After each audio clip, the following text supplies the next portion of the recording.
الحمد لله وحده والصلاة والسلام على من لا نبي بعده أما بعد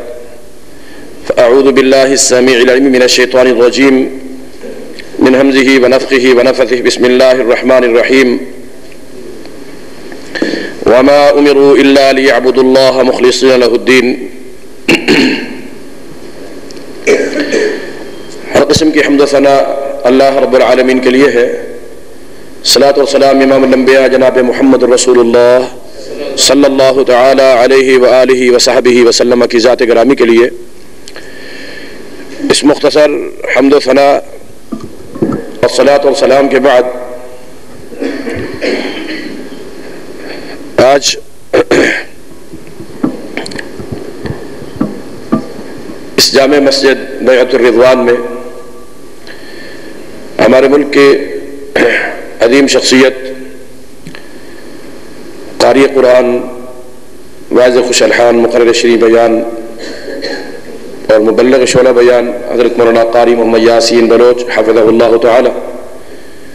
ان کے درس کا یہ پروگرام ہے اور الحمدللہ وہ تشریف بھی لا چکے ہیں. میں تو خود بھی اس پروگرام کو سننے کے لیے حاضر ہوا ہوں. مجھے چند منٹوں کے لیے دعوت دی گئی ہے. دعا ہے کہ اللہ تبارک و تعالی آج کے ہمارے اس پروگرام کو اپنی رضا و رحمت کے لیے قبول و منظور فرمائے اور اپنے اس گھر کو اللہ تبارک و تعالی قیامت کے دن تک کے لیے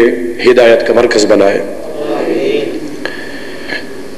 جن دوستوں ساتھیوں نے پروگرام منعقد کیا ہے اللہ ان کی محنتوں کو بھی کوششوں کو بھی قبول و منظور فرمائے اور مسجد کی انتظامیہ اور بالخصوص منتظم اللہ تبارک و تعالی سب کو اپنی خیر و برکت عطا فرمائے. میں اس مختصر سے وقت میں صرف اتنی بات کہنا چاہوں گا کہ قرآن کریم کی اس آیت مبارکہ میں اللہ تبارک و تعالی نے ارشاد فرمایا ہے وَمَا أُمِرُوا إِلَّا لِيَعْبُدُوا اللَّهَ مُخْلِصِينَ لَهُ الدِّينَ، کہ ان لوگوں کو یہ حکم دیا گیا ہے کہ وہ خالص اللہ کے لیے عبادت کریں. جو بھی عبادت ہو، جو بھی عمل ہو، وہ خالصتاً اللہ تعالیٰ کی رضا کے لیے ہونا چاہیے.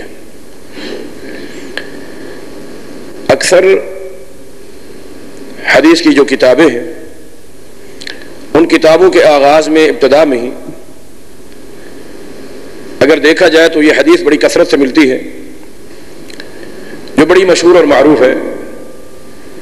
کہ انما الاعمال بالنیات، اور بالخصوص نبی اکرم صلی اللہ علیہ وسلم نے اسی میں ہی یہ ارشاد فرمایا فمن كانت هجرته الى الدنيا او امرأة ينكحها فهجرته الى ما هاجر اليه. کوئی شخص ہجرت جیسا عظیم عمل اگر دنیا کو پانے کے لیے یا کسی عورت سے شادی و نکاح کرنے کے لیے کرتا ہے تو اس کی ہجرت اسی کے لیے ہی ہوگی. اگر خالصتاً اللہ کی رضا کے لیے کوئی شخص ہجرت کرتا ہے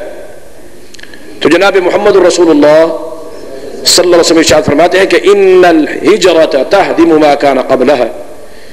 کہ ہجرت کرنے سے انسان کے جتنے بھی پہلے گناہ ہیں وہ اللہ تبارک و تعالیٰ سارے کے سارے معاف فرما دیتا ہے. اس قدر عظیم عمل،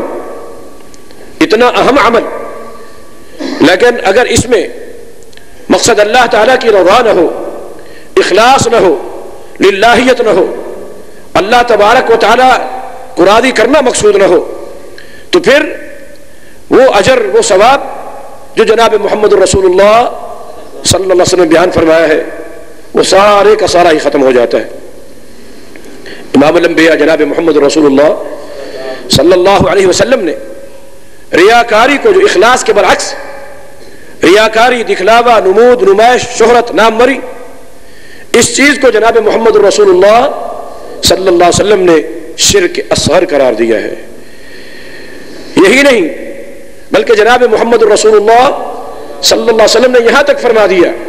کہ من صلی یرائی فقد اشرک ومن صام یرائی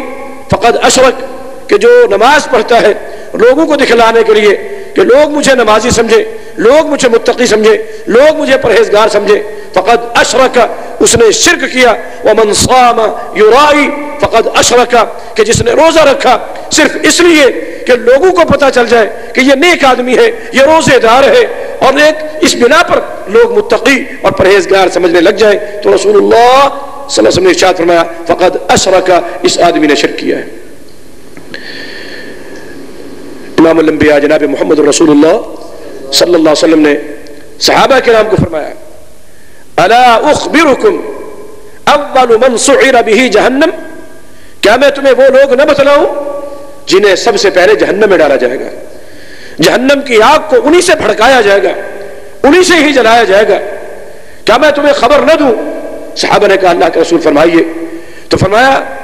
کہ ثلاث اول من سعر به جہنم، وہ تین آدمی ہیں، تین قسم کے لوگ ہیں جنہیں سب سے پہلے جہنم میں ڈالا جائے گا، جہنم کی آگ کو انہی سے بھڑکایا جائے گا، انہی سے ہی جلایا جائے گا، اور وہ کون ہے؟ ان میں سے نبی اکرم صلی اللہ علیہ وسلم نے ارشاد فرمایا ایک تو وہ آدمی ہے جو اللہ تعالیٰ کا دیا ہوا مال اللہ کے راستے میں خرچ کرتا ہے۔ مال خرچ کرنا کوئی معمولی بات نہیں ہے، زکوٰۃ ہو یا اس کے علاوہ نفل، مثل ما ينفقون في سبيل الله كمثل حبة أنبتت 7 سنابل في كل سنبلة 100 حبة، کہ جیسے ایک دانہ زمین میں ڈالا جائے، اس ایک دانے سے 7 بالیاں اور ڈالیاں نکلتی ہیں، ہر ایک بالی اور ڈالی کے اوپر 100 دانے ہوتے ہیں۔ تو اسی طرح اللہ تعالیٰ کے راستے میں جب مال خرچ کیا جاتا ہے تو اللہ تبارک و تعالیٰ بھی اس کو 700 گنا یا اس سے زیادہ تک بھی بڑھا دیتا ہے۔ لیکن یہی مال خرچ کرنے والا رسول اللہ فرماتے ہیں جب قیامت کے دن آئے گا اللہ تبارک و تعالیٰ پوچھے گا بما عملت یا عبدی، اے میرے بندے تو کیا عمل کر کے آیا ہے، کیا نیکی کر کے آیا ہے، کون سا ایسا تو نیک عمل کر کے آیا ہے، میرے پاس تو پہنچ کر کون سا ایسا نیکی کا سرمایہ لے کر آیا ہے؟ تو وہ کہے گا کہ اللہ تو نے جو مجھے مال دیا تھا میں نے تیرے راستے میں خرچ کیا، اور ایسے خرچ کیا، اتنا خرچ کیا کہ ما ترکت طریق خیر قط الا انفقت فیہ، اچھائی کا، بھلائی کا، نیکی کا، فلاح اور بہبود کا میں نے کوئی راستہ، کوئی مت ایسی نہیں چھوڑی جہاں میں نے مال خرچ نہ کیا ہو۔ یتیم ہے تو دیا ہے، مسجد ہے تو دیا ہے، مدرسے ہے تو دیا ہے، بیوہ ہے تو دیا ہے، مریض ہے تو دیا ہے، اور رفاہی کاموں میں، فلاحی کاموں میں کوئی ایسا میں نے راستہ نہیں چھوڑا جس میں مال خرچ کیا جا سکتا ہو، میں نے اس کے اندر مال خرچ کیا، کوئی راستہ میں نے نہیں چھوڑا، کوئی مد میں نے نہیں چھوڑی۔ اللہ اکبر۔ جناب محمد رسول اللہ صلی اللہ علیہ وسلم فرماتے ہیں کہ جب اللہ تبارک و تعالیٰ اس بندے سے یہ پوچھے گا، آگے بندہ یہ جواب دے گا، تو اللہ تعالیٰ کیا فرمائے گا کہ واقعی تو نے یہ عمل ایسے کیا ہے، یہ کام تو نے ایسے کیا، لیکن تو نے کس لیے کیا؟ لِتُقَالَ أَنَّكَ جَوَادٌ، تیری نیت یہ تھی، تیرے دل میں یہ تھا کہ لوگ مجھے سخی کہیں اور میری سخاوت کی داستانیں لوگوں میں مشہور ہو، میں لوگوں کے اندر اس حیثیت میں جانا جاؤں۔ یہ جی اس وقت دنیا کے اندر سب سے بڑا حاتم تہی یہی ہے، مقصد یہ تھا ریاکاری، نمود، نمائش، شہرت اور نام بری، کہ لوگ مجھے سخی سمجھے، لوگ مجھے بڑا داتا سمجھے، لوگ مجھے دینے والا سمجھے۔ وَقَدْ قِيلَ لَكَ، دنیا میں جو تو چاہتا تھا تمہیں کہہ دیا گیا، آج ہمارے پاس تیرے لیے کیا ہے دینے کے لیے؟ اللہ تبارک و تعالیٰ فرشتوں کو حکم دے گا کہ اسحبوا بہ الی جہنم، اس کو جہنم کی طرف گھسیٹ کر لے جاؤ، سب سے پہلے لے جاؤ اسے جہنم میں۔ اور ایک روایت میں یہ لفظ بھی آتے ہیں کہ فرعون، حامان، شداد اور نمرود سے بھی پہلے اس شخص کو جہنم میں بھیج دیا جائے گا۔ دوسرا شخص بلایا جائے گا جو قرآن پڑھنے والا، قرآن کا علم رکھنے والا، قرآن کا قاری، قرآن کا عالم۔ اللہ تبارک و تعالیٰ پوچھے گا کہ بما عملت یا عبدی، میرے بندے تو نے کیا عمل کیا؟ وہ کیا کہے گا؟ جواب دے گا کہ اللہ انی تعلمت القرآن وعلمتہ، میں نے قرآن کا علم حاصل کیا، دین کا علم حاصل کیا اور لوگوں کو بھی سکھلایا، اور میں نے پڑھنے میں کوئی کمی نہیں چھوڑی، دین کا علم حاصل کیا اور لوگوں کو پڑھایا۔ اور یہ کتنا عظیم عمل ہے۔ امام الانبیاء جناب محمد الرسول اللہ صلی اللہ علیہ وسلم نے ارشاد فرمایا خیرکم من تعلم القرآن وعلمہ، تم میں سب سے بہترین وہ ہے جو قرآن کا علم خود بھی حاصل کرتا ہے اور دوسروں کو بھی پڑھاتا ہے، سکھاتا ہے۔ اتنا عظیم عمل کہ یہ وہ عمل ہے جو کہ انبیاء کے نائب انسان کو بنا دیتا ہے کہ العلماء